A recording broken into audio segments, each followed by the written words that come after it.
Salut, c'est Colin Beaumont pour vous servir. J'ai décidé, je vais essayer tous les jours, ça m'étonnerait que ça dure longtemps, de vous faire une sorte de conférence de presse. Je suis abonné à Caféine, donc j'ai la plupart des journaux, à part Le Monde, Dauphiné Libéré, celui-là, et par contre il me manque beaucoup parce que j'ai été abonné à Dauphiné Libéré, c'est vraiment un super journal. PQR, ce qu'on appelle PQR, Presse Quotidienne Régionale. Moi je raffole, je suis vieux jeu, mais je lis la presse. Je lis les articles en entier. L'autre jour, j'entendais sur une radio une femme qui disait, une journaliste, en plus c'est ça le truc, qui disait à force de scroller sur Instagram ou TikTok, ça dure 10 secondes. Elle disait je n'arrive plus à lire un article dans les journaux parce que je trouve ça trop long, alors je le balaye, je commence par la fin, etc. Moi j'ai à peu près cette problématique, donc je fais l'effort, je dis cet article-là, je le lis et puis c'est tout. Voilà, il faut soutenir la presse et les journalistes. Donc aujourd'hui, j'ai lu je crois que c'est Le Parisien, les audiences radio. J'écoute beaucoup la radio aussi. Donc vous voyez, je fais beaucoup de choses. Je travaille pas, mais je fais beaucoup de choses. Les audiences, il n'y a pas beaucoup de changements, sauf que France Inter a perdu 400 000 auditeurs. Il est temps que c'est suffisant là, perdre un peu d'audience là, parce que là ils sont à des niveaux stratosphériques et je suis quand même un peu surpris au regard de comment est la société, hein, quand même plutôt de droite, que cette radio de gauche culmine à ce niveau-là. Que, bon, faire avec, c'est comme ça. Et moi, ce que j'ai pu, moi je suis France Culture, je suis pas France Inter, mais ce que j'ai pu voir France Inter, c'est que ils veulent rajeunir leur public, et à tel point ils sont le relais quasiment de TF1 pour Star Academy. Ils en font des caisses sur Taylor Swift, enfin tous ces trucs assez moisis, quoi, voilà, je sais pas. Puis, bref. Donc ils faisaient partie de l'audience, je sais pas pourquoi. La matinale avant, c'était Léa Salamé qui la présentait. Apparemment c'était un plus. Moi, elle m'a toujours insupporté cette fille. Donc voilà. France Culture, eux aussi, vu l'exigence de cette radio, ils font des bonnes audiences, hein, qui n'augmentent pas, mais qui sont à 2 millions et demi, ou je sais pas quoi. Et c'est une radio pour laquelle j'ai une affection particulière. Elle est moins politisée que France Inter, à part quelques émissions comme Les Pieds sur Terre. Mais bon, c'est pas méchant. Moi, France Culture, j'ai toujours été. Dans les années 2000, j'adorais cette radio parce qu'il y avait des programmes nocturnes. Enfin, jusqu'à minuit et demi. Et dans le courant des années 2000, la direction a décidé de les supprimer. Ça m'a fait beaucoup de mal parce qu'il y avait une émission en fin de soirée qui s'appelait Surpris par la nuit. Surpris par la nuit, donc c'était des documentaires divers et variés, souvent sur des sujets culturels, etc. Et il y avait pour moi une émission mythique après Surpris par la nuit qui s'appelait Du jour au lendemain, qui était bien nommé parce que ça commençait souvent à minuit moins le quart, ça finissait à minuit et demi, 3 quarts d'heure de discussion entre un intervieweur et un écrivain. Donc ça coûtait strictement rien à la radio à part l'intervieweur à payer. Et ils ont décidé de supprimer ça. Je sais pas pourquoi. C'était un moment qui était cher à beaucoup de gens. Il ne devait pas y avoir beaucoup d'audimat, mais bon, j'ai regretté. Mais par contre, ce que je regrette pas, c'est que depuis donc France Culture, à partir de 22h30, carrément, les programmes c'est terminé, c'est des rediffusions de la journée. Et puis la nuit, c'est ce qu'ils appellent les mémoires radiophoniques. Donc ils vont chercher dans leurs archives des émissions, etc. Puis là, t'as des pépites. C'est des trucs, voilà, quoi, c'est... Dernièrement, il y avait 4 émissions sur Roland Barthès. Et c'était, voilà, c'est le genre de truc. C'est vraiment. On a la chance d'avoir ces archives-là. Il y a tous les thèmes abordés, etc. Bref, voilà, donc c'est dommage. Et Europe 1, une radio que j'écoute pas parce que c'est une radio d'opinion. J'aime pas les radios d'opinion parce que c'est pas de l'information, c'est toujours orienté. Ça me met mal à l'aise. Et c'est dommage parce que moi, quand j'étais ado, je ne voyais que par Europe 1. La seule chose que je vois de bien à Europe 1, c'est la libre antenne, la nuit. Elle dure 3-4 heures, en pleine nuit. Au moins, eux, ils ont une émission nocturne. Et donc, c'est libre antenne, c'est-à-dire des gens téléphonent pour raconter leurs aventures sentimentales, ou leurs accidents de la vie, ou tout ce qui a pu leur arriver. Voilà, c'est un échange donc entre le présentateur et puis la personne au bout du fil. Voilà, le système de libre antenne, c'est un truc qui n'a pas vieilli, qui marche tout le temps. Mais en plus, ce que j'aime bien dans cette émission, c'est qu'il y a des voix, qui ont une façon de parler qui font un peu, pour moi, l'effet ASMR, un peu rassurant. Et voilà, j'aime beaucoup. Bon, je dors un peu la nuit quand même, mais quand je dors pas, je mets écouter ça. Voilà. Sinon, plus sérieusement, j'ai lu dans le Figaro, donc là, j'ai lu l'article sur le déficit de la Sécu. On est mal. On est mal. La suspension de la réforme des retraites est une immense connerie. Et les gens qui ont les députés qui ont permis ça, bah, je pense qu'ils auront des comptes à régler. Parce que là, c'est un crime contre la nation. Quand tu arrives à un niveau de déficit, le but, c'est de trouver des solutions pour le combler. Et là, en faisant ça, ben non, il le détériore. Et puis, donc ça, c'est une chose. Il détériore, j'ai entendu là ce matin sur BFM Business, de 6 milliards par rapport à l'année dernière, allez où il fallait faire des économies. Au lieu de ça, non, hop, c'est 6 milliards de déficit supplémentaire. Ils ont été incapables de trouver des économies. Il y avait, alors parfois c'est des additions de petites économies. Il y en avait une, je pense à une, c'était les cures thermales que l'État ne voulait plus rembourser, à juste titre. Les cures, c'est du bien-être. Hein. C'est comme si tu vas à un camping ou je sais pas où, c'est du bien-être, c'est pas à la Sécu de rembourser ça. Donc, bah, il y a eu une levée de bouclier, évidemment, de tous les gérants des cures thermales, et puis évidemment des habitants des bourgs ou des villes où étaient ces cures thermales, parce que ça allait faire perdre beaucoup d'économies, tout ça. Allez hop. Donc les députés ont abandonné ce truc, le déremboursement, voilà. Et plein de petites choses comme ça qu'ils ont abandonné parce qu'il y a des corporations qui n'étaient pas d'accord, etc., etc. Puis on se retrouve avec un budget de la Sécu plus déficitaire que jamais. Voilà. Et on dit oui, on va, on remettra le sujet sur la table pour l'élection 2027 pour les retraites. On a dit la même chose en 2022, en 2017, en 2012. À chaque fois, on dit on va parler des retraites, on va trancher pour cette élection. Tout le temps. J'aimerais bien retrouver je ne peux pas retrouver, mais je voudrais bien retrouver dans les archives ce qu'ont dit les candidats sur la réforme des retraites. Voilà, donc ça m'énerve qu'on ait pareil que des partis comme le Rassemblement National ou pire les Insoumis qui sont contre cette suspension mais qui ne donnent aucune contrepartie pour trouver l'argent. Voilà, ils s'en foutent de ça. C'est purement, c'est de la propagande. Ça me désespère.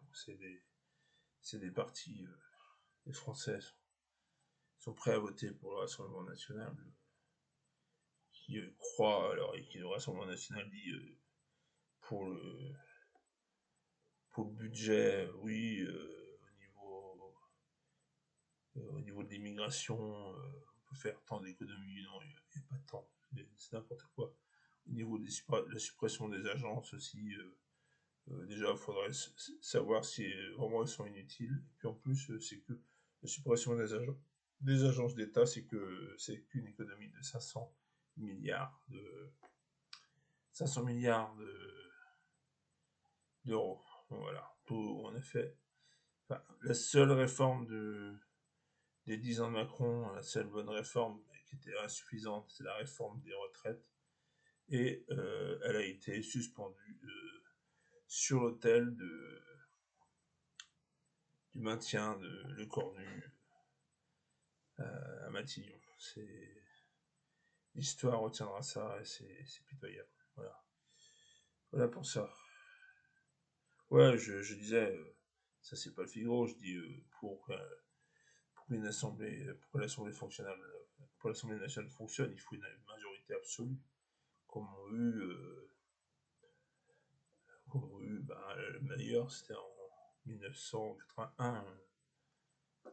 Ça me fait rigoler aussi, tiens, 1981. Je voulais dire un truc que j'ai pas dit depuis longtemps, mais par rapport à l'abolition de la peine de mort, qui est très bien. On dit oui, bravo Robert Badinter et tout ça. Je sais plus, c'est Jacques Attali qui disait à propos de cette abolition, il dit même une chaise aurait à la place de Robert Badinter aurait réussi. Bah oui, c'était dans le programme de François Mitterrand, l'abolition de la peine de mort. Les socialistes avaient la majorité absolue à l'Assemblée nationale, donc c'était couru d'avance. Il n'y avait pas besoin des grands discours de Robert Badinter. Bon, peut-être, tout ça, mais il n'avait pas trop, il n'y a pas eu de débat en fait. Faut arrêter avec ça, quoi. Robert Badinter, c'est un grand homme, voilà, c'est vrai, mais il s'est trouvé là au bon moment, et puis voilà, tout le temps, toute sa vie, donc on a dit que c'est lui qui a aboli la peine de mort. Non, c'est pas lui, c'est le programme commun, je sais pas quoi, comment ça s'appelait à l'époque. Voilà, c'est ce que je voulais dire. Ouais, non, mais faut arrêter. Alors, on va parler maintenant d'un article que j'ai lu dans le Figaro aussi ce matin. Shane et Temu qui font couler beaucoup d'encre. Alors, j'ai lu que les colis venant de Chine, et essentiellement de Shane et Temu, représentaient 4 milliards. C'était 4 milliards de colis par an pour l'Europe. Je vais raisonner en Europe, parce que les chiffres sont européens. Donc 4 milliards. Et 60% des colis entrant sur l'Union européenne à destination des particuliers sont des colis Shane ou Temu. On est là dans un truc, un raz-de-marée incroyable. Un raz-de-marée. Alors moi, ce qui me fait doucement rigoler, c'est que Shane et Temu, quand j'en parle autour de moi, ah non, Shane et Temu, c'est chinois, non, moi j'achète pas chez eux, quoi. Dans ma famille, c'est pareil, oh, Shane et Temu, non, j'achète pas, mais j'aimerais bien trouver quelqu'un qui achète chez eux, parce que je comprends pas. Il y a des colis, je sais pas pour qui ils sont, parce qu'il y a personne dans mon entourage. Tout le monde est dédaigneux par rapport à ça, personne n'achète, voilà. Qui achète alors, je sais pas. Non, mais je sais très bien, ils achètent eux-mêmes, ils vont pas le dire. Hein. Tout comme ils regardent Hanouna, mais ils vont pas le dire. Il faut assumer, comme dit Pierre O'Kane, mais acceptez-vous comme vous êtes, acceptez-vous comme vous êtes. Voilà. Donc, moi, je veux bien ne plus acheter des colis sur Temu, mais je veux des applications de sociétés françaises, de textiles ou autres, voilà. Et j'ai regardé, j'ai demandé à ChatGPT, existe-t-il des applications de vente de textiles françaises? Et il n'y en a pas. Hein. On a des belles sociétés comme Armor Luxe, Saint-James, Damar et tout ça. Ils n'ont pas d'appli. Ils ont que des sites internet. Hein. C'est bien que les jeunes, ils ne vont plus vraiment sur les sites internet. C'est les applis. Je vois pas ce que ça leur coûte ils auraient beaucoup à gagner en faisant des applis, quoi. sinon, pour aller sur leur site, c'est tellement facile de voir vite fait, en scrollant sur une appli, voilà, quoi, sur les sites, c'est pas du tout pareil. Donc, qu'ils arrêtent de se plaindre aussi, les sociétés françaises, mettez-vous au boulot, et puis faites des applis, et puis voilà, et puis essayez d'augmenter votre compétitivité, il y a les moyens, tout ça, etc. Alors, il y a quand même une seule société quasiment en Europe, c'est Zalando. Hein, Zalando. Euh, c'est européen, à la limite, pourquoi pas. J'ai regardé, c'est qui avait acheté des pompes. Sarenza, c'est des pompes, hein. Ouais, il y a quand même ça. Mais bon, globalement, il y a rien, quoi. Donc, qu'on arrête de se plaindre. Alors, qu'est-ce que j'ai écrit là? Il faut appeler. Il faut arrêter de se plaindre de la Chine, oui, et se prendre en main. Voilà. Bon. Ouais. Je voulais finir par deux choses culturelles. Le prix Goncourt, qui a été attribué à Laurent Maubigné, avec La Maison Vide. Euh, c'est que. C'est. Je me rappelle plus du nom de la maison d'édition. C'est pourtant une bonne maison, mais je me rappelle plus. Libre. Je sais plus. Bref, c'est pas grave. Moi, là aussi, j'ai un coup de gueule à poser. Parce que le jour, j'ai acheté un bouquin dans la librairie près de chez moi, 24 €. C'est. Pour ceux qui lisent beaucoup, genre 3-4 romans par mois, ça fait quand même un budget. Voilà. Et puis en plus, sur Kindle, le bouquin est à 18 €. Hein. Sur Kindle, t'as pas des frais d'impression, t'as pas de frais de logistique, t'as pas de frais de transport, etc. Et ils arrivent quand même à vendre ça à 18 €. J'ai jamais compris comment Kindle, les prix sont plus bas, mais ils devraient être encore plus bas. Voilà. Ah non, mais bon, quand on veut se cultiver dans ce pays, voilà, on est obligé de payer cher. Voilà. Alors, autrement, je vais finir par un sujet qui est clivant, c'est le film Camelot. Alors, j'ai pas été le voir, j'ai juste vu les critiques des gens hystériques de Alexandre Astier qui lui pardonne tout, etc. Bah, ils ont tous détesté. Mais au-delà de ce qu'imaginable. Ils disent que le film est raté, que les plans sont mauvais, que Alexandre Astier ne maîtrise pas du tout le format cinéma, qu'il n'y a pas de récit cohérent, c'est une succession de scénettes, un peu comme les séries comme l'autre sur M6. Il y a plein d'acteurs invités qu'ils savent pas, ils savent pas quoi en faire, et puis c'est totalement raté, ce que j'entends. Et je m'intéresse à ça parce que moi j'aime bien les légendes arthuriennes, mais quand je regardais les séries sur M6, là, bah, j'ai jamais ri. Jamais ri. Jamais trouvé une punchline ou une réplique drôle, à part une ou deux scènes, peut-être. Voilà.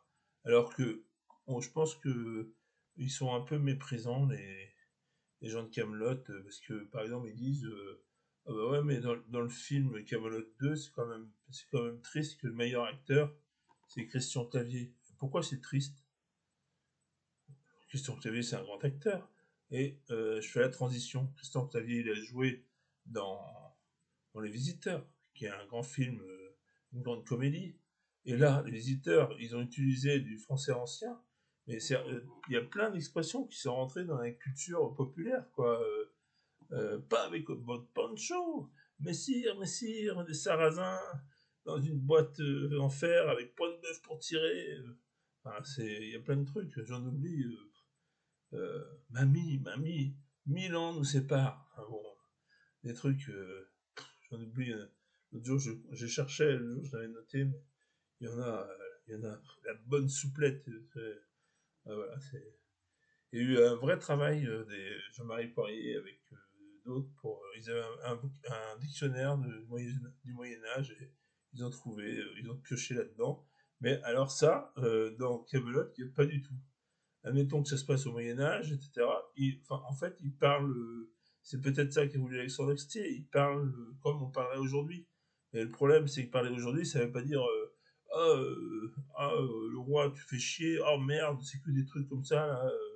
C'est, c'est, euh, c'est- c'est lourd, quoi. Et puis, Alexandre Astier qui est toujours dans l'exaspération dans les autres. Voilà, il est méprisant, il joue jamais, il est jamais le mec enthousiasmant qui veut, qui veut mobiliser ses troupes, etc. J'ai jamais compris en fait. C'est pas drôle, c'est mal fait, voilà. Il y avait que Perceval qui, à la limite, faisait rire un peu, à la limite. Hein. Il faut bien trouver un truc. Mais donc le film a coûté très cher et puis j'ai vu là au box office il va quand même atteindre le million. Hein, donc bon bah il y a une communauté Camelot qui est là, mais pour moi ces gens-là ça reste un mystère. Je sais pas. Je, je comprends pas. Même la série, les séries diffusées sur M6, parfois ça repasse sur W9, je regarde et je veux bien rire quelque part quand même. Mais non, il n'y a pas. On dirait qu'il n'y a même pas de texte, qu'ils improvisent, puis, mais ils improvisent, mais ils n'arrivent pas à être assez talentueux pour trouver la bonne réplique, etc. Ah, c'est triste. Alors un truc aussi concernant Camelot, j'ai lu beaucoup de critiques dire on est loin quand même d'Excalibur de John Borman. Bon ça, le film, pour moi le meilleur film sur la légende arthurienne. Je ne comprends pas qu'ils disent ça. Parce que le, le John Borman, c'est un film, je veux dire, entre guillemets, historique. Parce que le roi Arthur n'a jamais existé. C'est dans le genre historique et qui avait pas but à faire rire. Rien à voir. Rien à voir. Et au niveau du. Je l'ai revu l'autre jour. J'ai vu des extraits de Camelot. En fait, il fait succéder des scénettes comme dans la série. Voilà. Bref, donc pour comparer Excalibur de John Borman à Camelot, ça n'a aucun sens. Hein, aucun. Voilà. Voilà ce que je voulais dire. Je, je vais me taper 5 personnes. Et bon, mais c'est pas grave. Hein. Ce sera le pilote, on va dire. Voilà. Merci à tous.